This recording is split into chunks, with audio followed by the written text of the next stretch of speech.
Firstly, I mean, there's a misconception perhaps about numbers, but it doesn't seem to matter about the numbers of refugees. People, I think, in the public are intent, and that's a very small minority, are intent on demonizing refugees for problems that are well beyond the refugee issue. There are only 220,000 registered refugees here in Malaysia.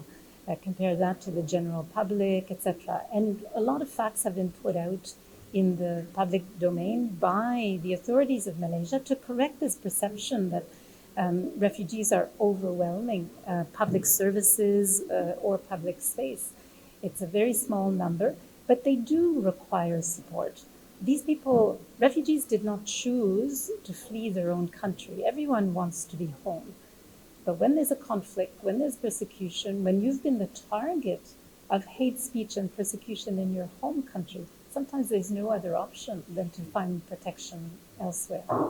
These misperceptions sometimes of refugees are not particular to Malaysia either. It seems to be a bit of a trend across the world where refugees are made to be the target for anxiety that we feel generally. The cost of living is not a refugee-induced issue.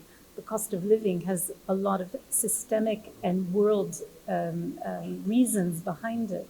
Insecurity is the same thing. Your inspector of police, really put out some very helpful facts out in the public. Refugees are not responsible for crime rates in Malaysia or any other country. Yet all refugees must abide by the law. Refugees are not immune to the laws of a country.